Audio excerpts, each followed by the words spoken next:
Welcome to another edition of Stogie Palace. I'm your host, Chris. Today I have a Flores E. Rodriguez cabinet Seleccion Magicos, which is the size, Habano, which is the wrapper. They also make a Maduro, which I've smoked and I liked. It's the first time I've had the Habano though. Like many of my reviews, when I do it, it's the first time ever. So I did a straight cut on that. You can barely tell it's not a big one.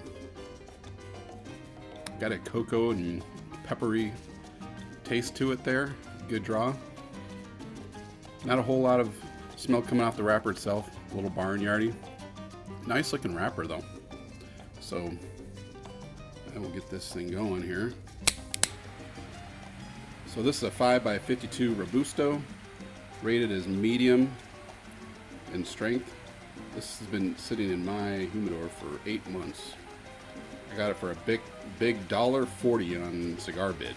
So there are definitely deals to be had on these. Wrappers Dominican Habano, fillers Dominican Vuelta Bajo, and it's made in Dominican Republic. It's a Puro.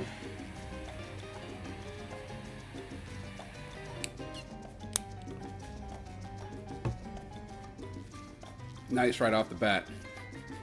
Good aroma, as you can probably see. Pretty good smoke output too.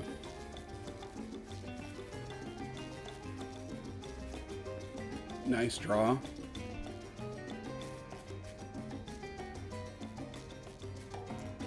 Yeah, definitely a lot of smoke. And I got, unfortunately, one of my doors closed in here because everybody decided to pull out their lawnmowers at one time. So pretty loud out there.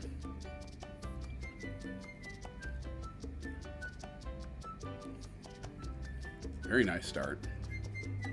From Cigars International, the Flores E. Rodriguez Cabinet Selection is a collaboration between Abe Flores and the Rodriguez brothers, no relation to me, the men at the helm of PDR. Dry, hearty notes of leather, cedar, cream, pepper, and coffee. Flores E. Rodriguez was recently awarded a well-deserved 95 rating from Cigar Journal.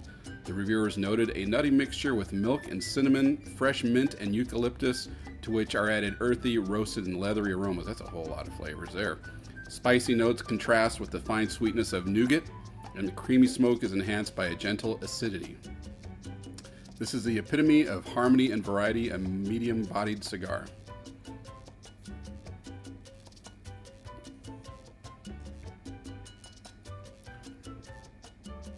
Definitely getting the peppery part of it. It feels, see, to me, creamy is more of a feel than a taste, but kind of getting the sense of that too. It's just nice smoothness in there. Something I'll say real quick about cigars and the experience.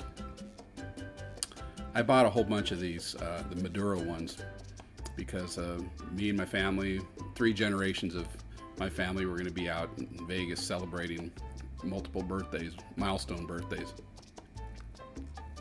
So I wanted to get something cool, and what better than to have a cigar that looks like it was named after us. So I took those all out there, and brothers, my son, my dad, and other family members are sitting around outside smoking these, and everybody's really enjoying them. And so I'm a total believer in the experience that you're having. It has a lot to do with whether or not you like a cigar. Cigars are just better under the right circumstances. We all like that one. When I came home about a month or 2 later, I sat down and did a hard rating on the same cigar, and it didn't score as high as I thought it would, which was surprising. But that was outside when I wasn't reviewing it, and talking, having a good time, drinks, not thinking terribly a lot about the cigar, just enjoying company and what's going on. Sitting down, like in this situation where I am, trying to be fair, but also kind of being hard on it too, to make sure that, I'm not being overly fair to it. Although people would say my scores are overly high, but anyway, let's keep on going on this.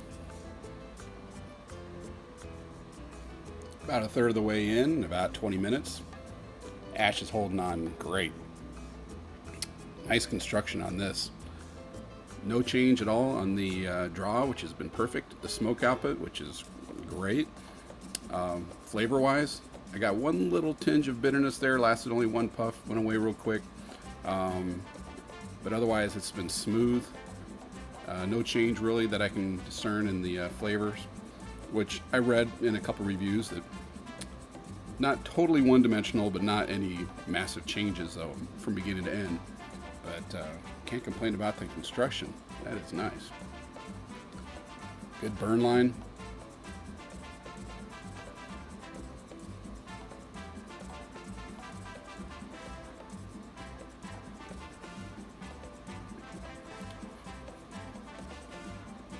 Not picking up any different flavors in the retrohale. Fairly smooth. Not much in the way of peppery. A little dry, but not overly so.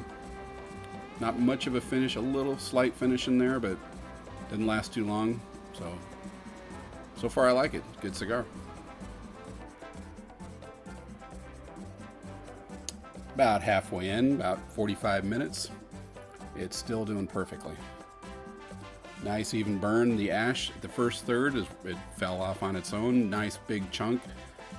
Nice construction. Got a little sweetness, which is a nice little surprise. I wasn't expecting that. But this thing is so far flawless. Something about this cigar I read on a couple reviews where this is made by PDR. I think they were formerly known as Pinar del Rio, but I think they had to change that name because of the real Pinar del Rio in Cuba. Probably just prepping for when Cuba starts selling cigars to the United States and don't want to deal with any lawsuits or anything. But so it's PDR, Abe Flores, and then his partner Rodriguez. The first name escapes me, sorry. But one of the comments I saw in a couple reviews of this is that the longer it sits, this was in a user group forum or something, the longer they sit, the better they get. And I gotta tell you, this one's 8 months old and it is burning perfectly. Great draw. Terrific smoke output. There's the waft right there. Great aroma. Can't say enough good things about this one so far. The wrapper's holding up just perfectly. The band, it slid off, so I didn't have to worry about it peeling it off. And there it is. But when I did opened up a piece of cake, so band held it perfectly. It's a nice looking little band. I already have a few of those, but so what? Always can have more to add to the collection. So far I'm really liking this. I haven't found anything to ding it for yet, so let's keep going. Well, getting close to the end here. Hour and 15 minutes in. Hasn't gotten warm yet, just getting close to the nub there. So this has been a pleasant surprise. I like it when a cigar stays good from beginning to end. This one did for sure. My notes on this, appearance-wise, really nice looking wrapper, and it held together perfectly. So it looks good, nice band. Burn, a little bit of waviness came in the last third, but nothing that needed a touch-up. So the burn was great, no relights. I appreciate that for sure. Draw, perfect throughout. Smoke output, perfect throughout. Flavors, there was one little shift there, a little sweetness came in, and here towards the bottom third, I'm getting another little something different. So aroma, really nice. Strength, I'm going to say medium to full, not just medium. There's a little bit more than medium strength in this, but that's me. Maybe for you, it might not come in that strong. All around, just a terrific cigar. So I ended up giving this one a healthy 96. Why? Well, and if you watch all my videos, subtract 5, and you know, I still think it's better than 91 though. Age definitely has been a good thing for this cigar. 8 months, it's a long time. What else can I say about it? Value, that's another reason why it scored higher than a lot of cigars that cost a lot more money than this. If you can get a cigar for under $2 and it performs this well as far as smoke output, burn, draw, and all that, and smooth flavors throughout, it definitely should bump up scores just for that alone. So once again, this has been the Flores y Rodriguez Cabinet Selection Habano. The size is the robusto, which is called the Magicos. I am Chris at Stogie Palace. Thanks for watching. Check out my other videos. Check out Facebook, Twitter, Instagram, all that good stuff. And I will see you later.